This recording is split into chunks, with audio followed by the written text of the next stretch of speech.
आप में से काफ़ी लोगों ने मुझे टाटा स्मॉल कैप फंड के डिटेल रिव्यू की मांग की थी।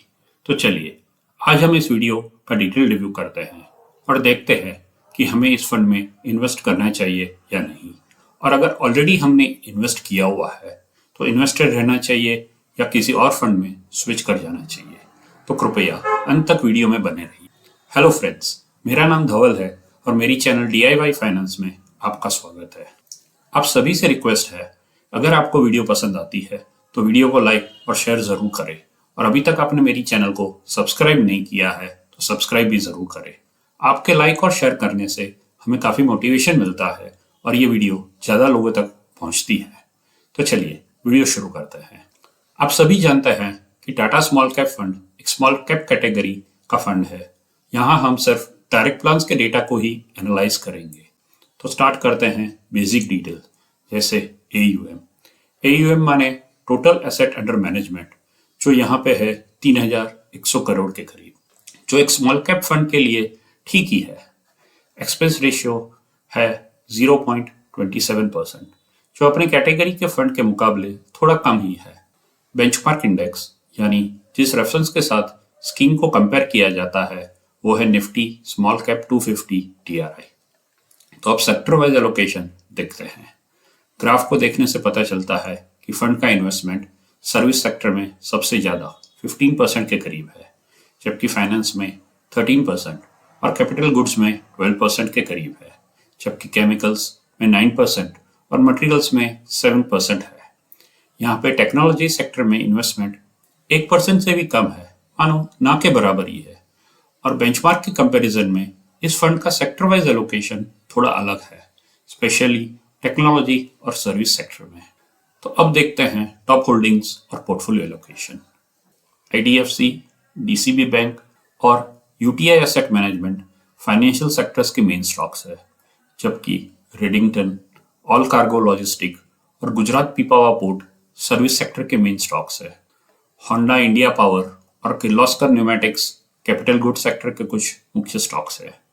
यहाँ आप अगर देखेंगे तो स्टॉक सिलेक्शन दूसरे स्मॉल कैप फंड्स के कंपैरिजन में काफ़ी अलग है। इस स्टॉक सिलेक्शन के बारे में हम आगे वीडियो में बात करेंगे।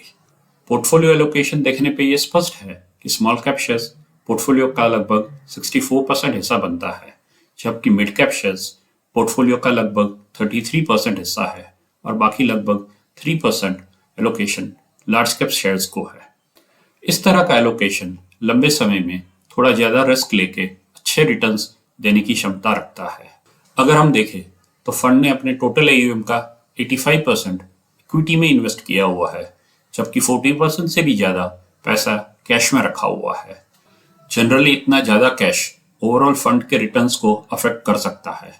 एक और बात जो गौर करनी चाहिए वो है total number of stocks in portfolio में है 47, जो कि पोर्टफोलियो को काफ़ी कॉन्सेंट्रेट बना देता है, जो कभी कभी फंड के परफॉर्मेंस पे उल्टा असर डाल सकता है।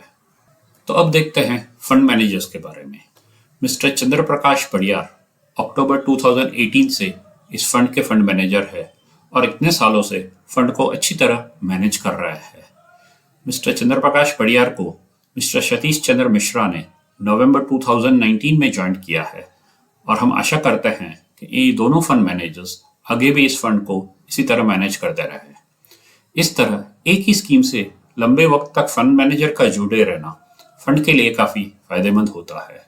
मिस्टर चंद्र प्रकाश पडियार की इन्वेस्टमेंट फिलॉसफी रही है उस स्मॉल कैप कंपनीज में इन्वेस्ट करना जिसका मार्केट कैप 1000 करोड़ से भी ज़्यादा है और ज़्यादा कैश रिच कंपनीज है और डेब्ट फ्री भी है। वैसे तो ये कंपनी सिलेक्शन का अप्रोच काफ़ी अच्छा लेकिन कंजर्वेटिव है, लेकिन इस इन्वेस्टमेंट फिलॉसफी के चलते वो ज़्यादा रिस्क नहीं ले पाते होंगे और हो सकता है कि वही रीज़न है कि कंपनी के पास इतना ज़्यादा कैश है। ओके, इस बात को हम आगे वीडियो में रिस्क और पैरामीटर्स में भी देखेंगे। तो चलिए अब ट्रेलिंग रिटर्न्स देखते हैं और इसको बेंचमार्क और कैटेगरी से कंपेयर करते हैं। 3 महीने, 6 महीने, 1 साल और 3 साल के रिटर्न्स को कंपेयर करने पे ये अपने बेंचमार्क और कैटेगरी से ज़्यादा अच्छा परफॉर्म करते हैं, जो एक फंड के लिए काफ़ी अच्छा और ज़रूरी भी है। 5 साल और उसके ऊपर का डेटा अवेलेबल नहीं है क्योंकि ये फंड नवंबर 2018 में ही लॉन्च हुआ था। अब कैलेंडर रिटर्न्स भी चेक करते हैं जो बताएंगे कि ये फंड कितना कंसिस्टेंट है अपने परफॉर्मेंस में। यहाँ 2019 से 2022 तक का डेटा अवेलेबल है और इस टेबल से पता चलता है कि 2020 को छोड़कर बाकी तीनों सालों में फंड ने अपने बेंचमार्क और कैटेगरी से अच्छा परफॉर्म किया है, जिसके कारण हम कह सकते हैं कि फंड काफी कंसिस्टेंट है अपने परफॉर्मेंस में। तो अब देखते हैं रोलिंग रिटर्न्स।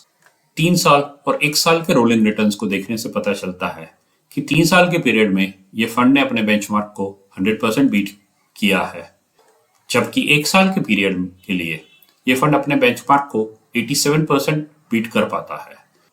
तो रोलिंग रिटर्न्स को देखने के बाद हम ये कह सकते हैं कि फंड लॉन्गर पीरियड में अपने बेंचमार्क को काफी अच्छी तरह आउट परफॉर्म कर सकता है और इसलिए ये फंड में लंबे समय तक इन्वेस्टेड रहने से अच्छे रिटर्न्स मिल सकते हैं। अब देखते हैं फंड के रिस्क पैरामीटर्स को और कंपेयर करेंगे बेंचमार्क इंडेक्स और कैटेगरी एवरेज से। फर्स्ट वन है मीन रिटर्न्स यानी एवरेज रिटर्न, जो यहाँ पे है 32.77 और ये अपने बेंचमार्क और कैटेगरी दोनों से ज्यादा है। यहाँ जितना ज्यादा वैल्यू उतना ज्यादा अच्छा है। सेकेंड, स्टैंडर्ड डेविएशन यानी कि रिटर्न्स अपने मेन रिटर्न के से कितना ऊपर या नीचे गया है। यह वैल्यू बेसिकली फंड की वॉलेटिलिटी दर्शाता है, जो यहाँ पे वैल्यू है 24.95 और ये अपने कैटेगरी और बेंचमार्क दोनों से कम है। यहाँ वैल्यू जितनी कम है उतना ज्यादा अच्छा है। थर्ड वन, शार्पी रेशियो यानी रिस्क एडजस्टेड रिटर्न, जो कि है 1.17 और ये अपने बेंचमार्क और कैटेगरी दोनों से ज्यादा है। यहाँ जितनी ज्यादा वैल्यू उतना ज्यादा अच्छा है। फोर्थ वन, बीटा यानी कैटेगरी के कंपैरिजन में फंड कितना वॉलेटाइल है। यहाँ पे इसकी वैल्यू है 0.80, जो कैटेगरी से कम है। यहाँ ये वैल्यू जितनी कम है उतनी ज्यादा अच्छा है। फिफ्थ वन, अल्फा यानी कि एक मेजर जो बताता है फंड ने अपने कैटेगरी के मुकाबले कितना ज्यादा बेहतर परफॉर्म किया है। यहाँ पे ये वैल्यू है 9.23, जो कैटेगरी से ज्यादा है। यहाँ पे वैल्यू जितनी ज्यादा उतना अच्छा है। इस डेटा को देखने से हमें पता चलता है कि फंड अपने कैटेगरी और इंडेक्स से ज्यादा अच्छा परफॉर्म कर पाता है।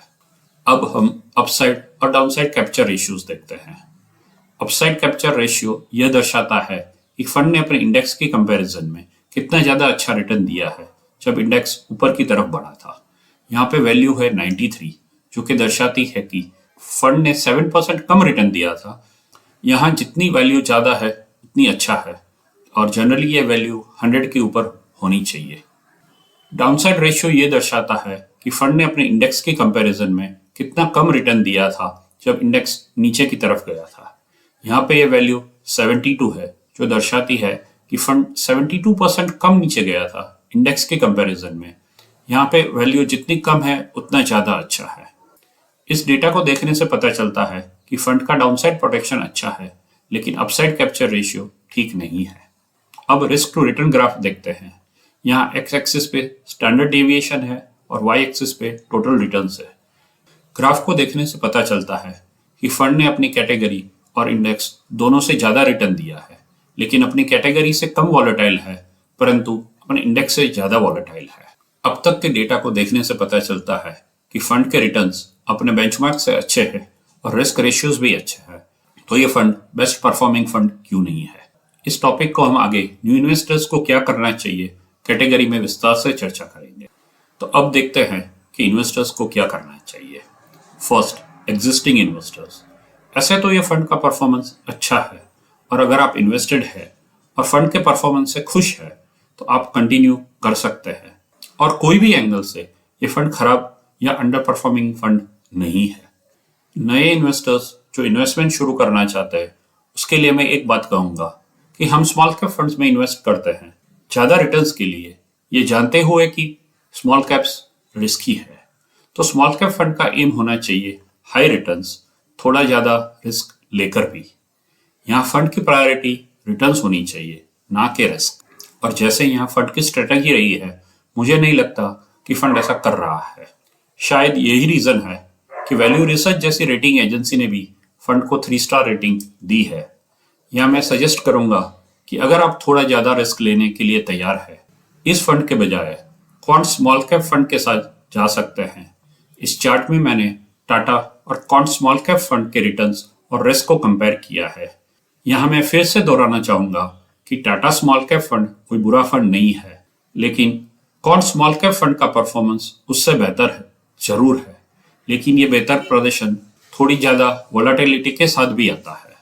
तो न्यू इन्वेस्टर्स को अपने रिस्क एबिलिटी के हिसाब से इन फंड्स में से कोई भी चूज करना चाहिए। आपको क्या लगता है? आप किस फंड के साथ जाना चाहेंगे? नीचे कमेंट बॉक्स में जरूर बताइए। यहाँ मैं बताना चाहूंगा कि मेरे पोर्टफोलियो में टाटा स्मॉल कैप फंड नहीं है, लेकिन कौन स्मॉल कैप फंड जरूर है, और आने वाले कुछ समय में उसे चेंज करने का मेरा कोई प्लान भी नहीं है। मैं फिर से 6 या 7 महीने के बाद इस फंड का रिव्यू करने की कोशिश करूंगा। तो आप सभी से रिक्वेस्ट है, तो मेरी चैनल के साथ जुड़े रहिए। अगर आपको वीडियो पसंद आती है तो वीडियो को लाइक और शेयर जरूर करें, और अभी तक आपने मेरी चैनल को सब्सक्राइब नहीं किया है तो सब्सक्राइब भी जरूर करें। आपके लाइक और शेयर करने से हमें काफ़ी मोटिवेशन मिलता है और ये वीडियो ज़्यादा लोगों तक पहुंचती है। मेरे पुराने वीडियोस को देखने के लिए अटैच कार्ड्स को क्लिक करें। Thank you.